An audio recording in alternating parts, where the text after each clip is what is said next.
दोस्तों, ये कहानी दो भाइयों के बीच एक ऐसे विवाद की है जो एक नेक वकील की सलाह से बिना किसी झगड़े के एक अच्छी सुलह पर खत्म होती है। तो आइए शुरू करते हैं।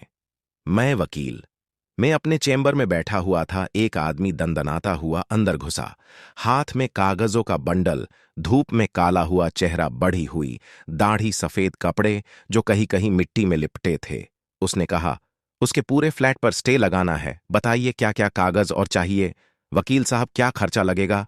मैंने उन्हें बैठने को कहा। अनिल, पानी दे इधर, मैंने आवाज लगाई। वो कुर्सी पर बैठे, उनके सारे कागजात मैंने देखे, उनसे सारी जानकारी ली। आधा पौना घंटा गुजर गया।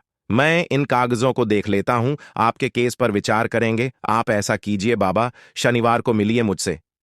4 दिन बाद वो फिर से आए। वैसे ही कपड़े, बहुत चिंतित लग रहे थे, अपने भाई पर बहुत गुस्सा थे। मैंने उन्हें बैठने को कहा। वो ऑफिस में बैठे। अजीब सी खामोशी गूंज रही थी। मैंने बात की, शुरुआत की। बाबा, मैंने आपके सारे पेपर्स देख लिए। आप दोनों भाई, एक बहन और माँ बाप बचपन में ही गुजर गए। आप 9वीं पास, छोटा भाई इंजीनियर। आपने कहा कि छोटे भाई की पढ़ाई के लिए आपने स्कूल छोड़ा, लोगों के खेतों में दिहाड़ी पर काम किया। कभी अंग भर कपड़ा और पेट भर खाना आपको नहीं मिला, पर भाई की पढ़ाई के लिए पैसा कम नहीं होने दिया। एक बार खेलते खेलते भाई को किसी बैल ने सींग घुसा दिए। आपका भाई लहूलुहान हो गया। फिर आप उसे कंधे पर उठाकर 5 किलोमीटर दूर अस्पताल ले गए। सही देखा जाए तो आपकी उम्र भी नहीं थी ये समझने की, पर भाई में आपकी जान बसी थी। माँ बाप के बाद मैं ही इनका माँ बाप हूं, आपके मन में ये भावना थी। फिर आपका भाई इंजीनियरिंग में अच्छे कॉलेज में एडमिशन ले पाया। आपका दिल खुशी से भरा हुआ था। फिर आपने आखिरी दम तक मेहनत की।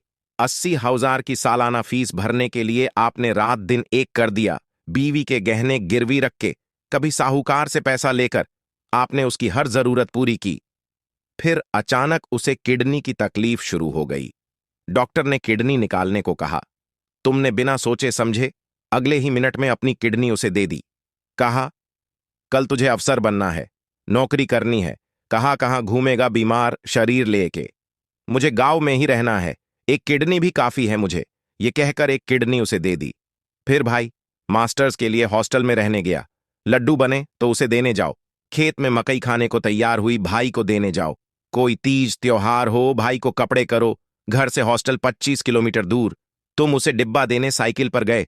अपने हाथ का निवाला पहले भाई को खिलाया तुमने। फिर वो मास्टर्स पास हुआ। तुमने पूरे गांव को खाना खिलाया। फिर उसने शादी कर ली। तुम सिर्फ मेहमानों की तरह वहां पर गए। भाई की नौकरी लगी। 3 साल पहले उसकी शादी हुई। अब तुम्हारा बोझ हल्का होने वाला था, पर किसी की नजर लग गई आपके इस प्यार को। शादी के बाद भाई ने आना बंद कर दिया। पूछा तो कहता है मैंने बीवी को वचन दिया है। घर पैसा देता नहीं। पूछा तो कहता है कर्जा सिर पे है। पिछले साल शहर में फ्लैट खरीदा, पैसे कहां से आए? पूछा तो कहता है कर्ज लिया है। मैंने मना किया तो कहता है भाई तुझे कुछ नहीं मालूम, तू निरा गवार ही रह गया। अब तुम्हारा भाई चाहता है कि गांव की आधी खेती बेचकर तुम उसे पैसा दे दो। इतना कह के मैं रुका। अनिल ने लाई चाय की प्याली, मैंने मुंह से लगाई। तुम चाहते हो भाई ने जो मांगा वो उसे ना देकर उसके ही फ्लैट पर स्टे लगाया जाए, क्या यही चाहते हो तुम? वो तुरंत बोला, हां। मैंने कहा, हम स्टे ले सकते हैं, भाई के प्रॉपर्टी में हिस्सा भी मांग सकते हैं, पर तुमने उसके लिए जो खून पसीना एक किया है वो नहीं मिलेगा। तुमने उसे जो किडनी दी वो वापस नहीं मिलेगी। तुमने उसके लिए जो जिंदगी खर्च की है वो भी वापस नहीं मिलेगी। मुझे लगता है इन सब चीजों के सामने उस फ्लैट की कीमत शून्य है। भाई की नीयत फिर गई, वो अपने रास्ते चला गया। अब तुम भी उसी घृणित सड़क पर मत जाना। वो भिखारी निकला, तुम मददगार थे, मददगार ही रहो। तुम्हारा हाथ ऊपर था, ऊपर ही रखो। कोर्ट कचहरी करने की बजाय बच्चों को पढ़ाओ लिखाओ। पढ़ाई करके तुम्हारा भाई बिगड़ गया, इसका मतलब बच्चे भी ऐसा करेंगे? ये तो नहीं होता। वो मेरे मुंह को ताकने लगा। उठ के खड़ा हुआ, सब कागजात उठाए और आंखें पोंछते हुए कहा, चलता हूं वकील साहब। उसकी रोलाई फुट रही थी और उसके आंसू मुझे दिख ना जाए ऐसी कोशिश कर रहा था। इस बात को अरसा गुजर गया। फिर वो अचानक एक दिन मेरे ऑफिस में आया। कलमों में सफेदी झांक रही थी, हाथ में थैली, और उसके साथ में एक नौजवान था। मैंने कहा, बाबा बैठो। उसने कहा, बैठने नहीं आया वकील साहब, मिठाई खिलाने आया हूं। ये मेरा बेटा बैंगलोर रहता है, कल गांव आया, अब 3 मंजिला मकान बना लिया है। वहां मैंने थोड़ी थोड़ी करके 10-12 एकड़ खेती खरीद ली। अब मैं उसके चेहरे से टपकती हुई खुशी को महसूस कर रहा था। वकील साहब, आपने मुझे कहा कोर्ट कचहरी के चक्कर में मत लगो। गांव में सब लोग मुझे भाई के खिलाफ भड़का रहे थे। मैंने उनकी नहीं, आपकी बात सुन ली।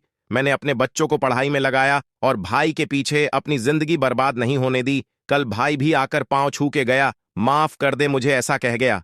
मेरे हाथ की मिठाई हाथ में ही रह गई, मेरे आंसू टपक ही गए आखिर।